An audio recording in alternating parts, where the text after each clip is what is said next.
दोस्तों, महाराष्ट्र चुनाव में मालेगांव विधानसभा काफी चर्चे पर है। 2019 विधानसभा चुनाव में एमआईएम के उम्मीदवार को जीत मिली। एमआईएम के उम्मीदवार रहे मुफ्ती इस्माइल साहब को 1,17,222 वोट मिले।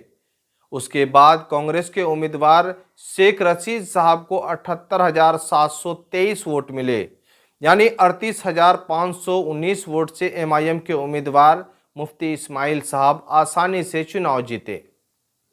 कहा जा रहा है कि इस विधानसभा में 78% मुस्लिम आबादी वाला क्षेत्र है और साथ ही साथ यहां पर इस वक्त सियासी माहौल गर्म भी है।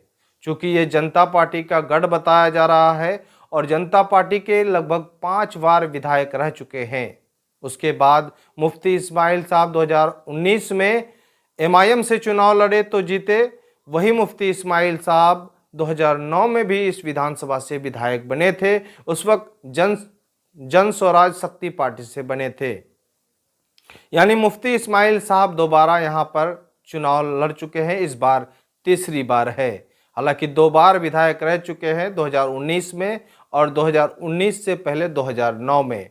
उसके बाद बात करें हम कि इस विधानसभा में कांग्रेस का भी एक पकड़ मजबूत है। मुफ्ती इस्माइल साहब से पहले कांग्रेस के विधायक शेख रशीद साहब थे और आसानी से वो चुनाव जीते थे। अब बताया जा रहा है कि इस बार जो है बहुत करीब मुकाबला है मुफ्ती इस्माइल साहब के लिए, क्योंकि रशीद साहब को भी लोगों ने देखा है, मुफ्ती इस्माइल साहब को भी देखा है और जनता पार्टी के उम्मीदवार को 5 बार देखा है। अब यहाँ पर समीकरण जो है इस वक्त बदल रहा है।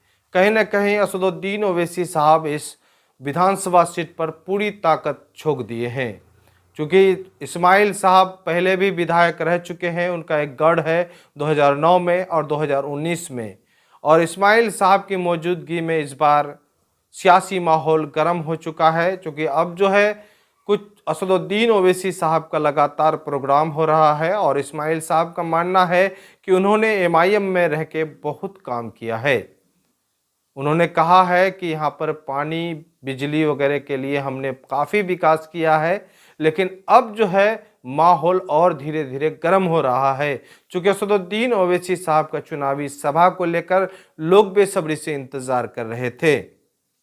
हालांकि असदुद्दीन ओवैसी साहब कई सीटों पर उनका नज़र है, औरंगाबाद सेंट्रल हो या वेस्ट हो या भीमंडी हो या धुले हो और मालेगांव हो, कई विधानसभा पर काफ़ी चर्चा का माहौल गर्म है कि ओवैसी साहब इस बार जमकर मेहनत कर रहे हैं।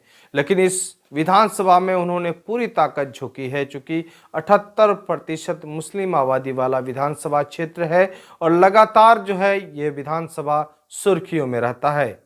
कभी जनता पार्टी के उम्मीदवार यहाँ पर कामयाब हुए और लगातार 5 बार कामयाब हुए।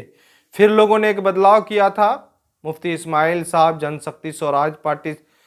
स्वराज शक्ति पार्टी से आए, उनको कामयाब किए, फिर कांग्रेस के उम्मीदवार को जिताए, फिर 2019 में एमआईएम पार्टी को मौका मिला। इन लोगों ने एक बदलाव किया।